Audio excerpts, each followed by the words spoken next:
Il est possible d'être constamment joyeux à condition de suivre les indications du Seigneur par l'intermédiaire de Paul, comme il est écrit dans Philippiens 4, 7.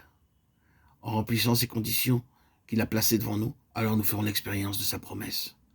Et la paix de Dieu qui surpasse toute intelligence gardera vos cœurs et vos pensées en Jésus-Christ. Philippiens 4, 7. Il est possible d'être constamment joyeux en suivant ces indications. Dans le domaine naturel des hommes, les fardeaux sont partagés avec un confident et moralement confiés à cet ami. Le Seigneur est-il moins digne de confiance qu'un simple homme? Assurément non. Il est notre confident et règle toute inquiétude qui essaierait de nous dérober notre joie. Et souvenons-nous qu'il ne nous demande pas seulement de lui exposer nos problèmes avec précision. Il nous dit que tout doit lui être apporté avec action de grâce. N'oublions pas que tout ce qui nous arrive a été préordonné par celui qui nous a tant aimés, qui nous a donné sa propre vie. Et son amour ne peut pas se tromper. Si nous le croyons, chacune de nos demandes se fera avec action de grâce.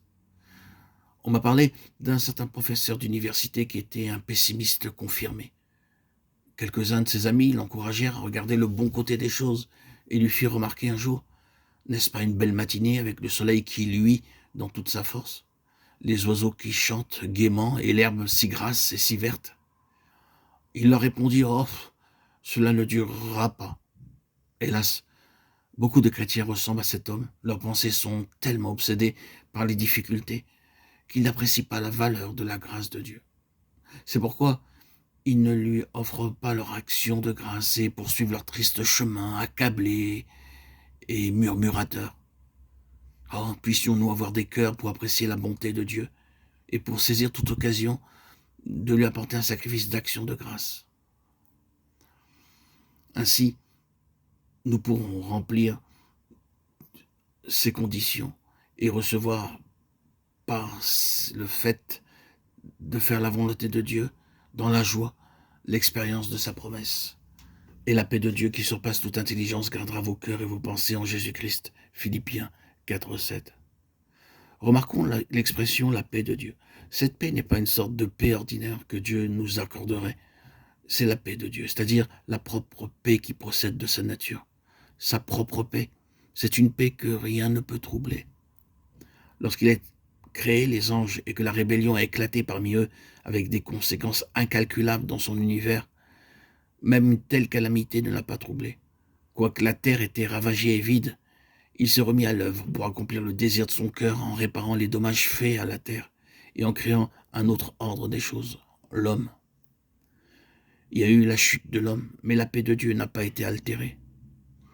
Nous avons pu penser que Dieu aurait dû aussitôt envoyer son Fils pour réparer les dommages causés par l'homme, mais il a patienté jusqu'à la plénitude des temps avant de l'envoyer, et une attente de quelques millénaires n'a pas altéré sa paix. Et Dieu nous a promis qu'une telle paix garderait les cœurs et les pensées de ceux qui remplissent ces conditions. Le mot garder est un terme très fort. Il a été aussi traduit par garnison.